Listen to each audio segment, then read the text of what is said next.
Hello guys, welcome back to the channel. मेरा नाम है हर्ष। आई होप आप सब बहुत बढ़िया होंगे।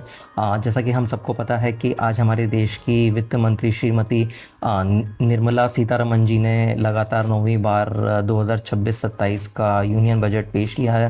तो इस वीडियो के अंदर जानते हैं कि क्या क्या चीज़ें सस्ती हुई हैं, महंगी हुई हैं, स्कीम्स क्या हैं, अनाउंसमेंट क्या हुए हैं, टैक्स स्लैब क्या रहा है। तो चलिए डिटेल में डिस्कस करते हैं।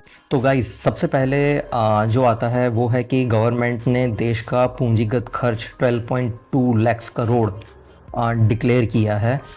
इसका मतलब ये है कि गवर्नमेंट का फोकस है हाई इंफ्रास्ट्रक्चर, सड़कें, हाई स्पीड ट्रेन्स, इन सब का निर्माण करना। इसके अलावा हमारे देश की आर्थिक वृद्धि दर 7% तक रहने का लक्ष्य रखा गया है। अपार्ट फ्रॉम दैट, क्या सस्ता हुआ है, क्या महंगा हुआ है, उसकी बात करते हैं। तो आइए जानते हैं कि सबसे पहले चीज़ें सस्ती क्यों हुई है। तो गुड न्यूज़ ये है कि विदेश यात्रा, पढ़ाई या फिर जो लोग बाहर अपना इलाज करवाने जाते थे उसके लिए जो फ़ंड ट्रांसफ़र होता था उसके ऊपर लगता था TCS, जिसका स्लैब था 5 to 20%, जो कि अब घट के 2% रह गया है।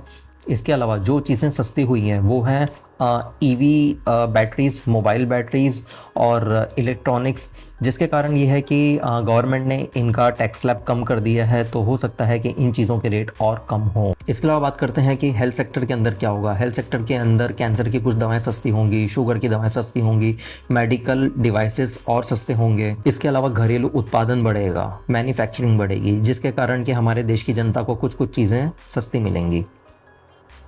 महंगा क्या हुआ है? महंगा हुआ है लेदर, महंगा हुआ है, कुछ कुछ मिनरल्स महंगे हुए हैं, और गवर्नमेंट ने कुछ कुछ आइटम्स के ऊपर इंपोर्ट ड्यूटी 10% तक इंक्रीज़ कर दी है। इसके अलावा इनकम टैक्स स्लैब चेंज नहीं हुआ है, जो हमारा पिछले साल था इस साल भी वही रहने वाला है। और शेयर मार्केट की बात करें तो STT का स्लैब बढ़ाया है। इसका इम्पैक्ट उनको हो सकता है कि जो लोग फ्यूचर ट्रेडिंग करते हैं, और इसका सीधा इम्पैक्ट आज सुबह देखा गया कि जब निफ्टी 600 अंक तक गिरा और सेंसेक्स 2000 से 2400 अंक तक गिरा, एंड धीरे धीरे मार्केट स्टेबल भी हुआ।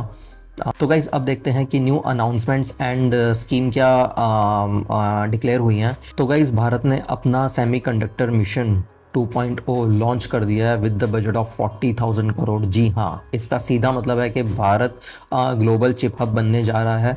इसके अलावा 7 हाई स्पीड रेल कॉरिडोर का निर्माण भी होगा। इसके अलावा बायो फार्मा सेक्टर के लिए फंड का भी ऐलान हुआ है। अब बात करते हैं SSI, MSME एंड स्टार्टअप। तो गवर्नमेंट ने SSI, MSME एंड स्टार्टअप के फंड की घोषणा की है। अपार्ट फ्रॉम दैट, छोटे व्यवसायों को इजी लोन प्रोवाइड करने के लिए बात की है। इसके अलावा शी मार्ट, जो कि महिलाओं के लिए एक बिजनेस प्लेटफॉर्म रहेगा, उसको भी गवर्नमेंट लॉन्च करेगी। इस बजट का इम्पैक्ट ये रहेगा कि विदेश यात्रा सस्ती होगी, पढ़ाई और मेडिकल खर्च सस्ता होगा, शेयर मार्केट थोड़ा सा महंगा होगा, एंड बाज़ार में इंफ्रा और टेक में उत्साह रहेगा। तो गाइज़, आज का बजट काफ़ी बड़ा और बैलेंस बजट रहा है। कहीं पे राहत है, कहीं पे नए अवसर हैं। तो गाइज़, आप प्लीज़ कमेंट करके बताएं कि आपको जितने अनाउंसमेंट हुए हैं तो आपको सबसे अच्छा अनाउंसमेंट क्या लगा। तो मिलते हैं नए वीडियो में। तब तक प्लीज़ चैनल को सब्सक्राइब कीजिए, लाइक कीजिए, शेयर कीजिए, और मिलते हैं अगले वीडियो में। तब तक के लिए साइनिंग ऑफ।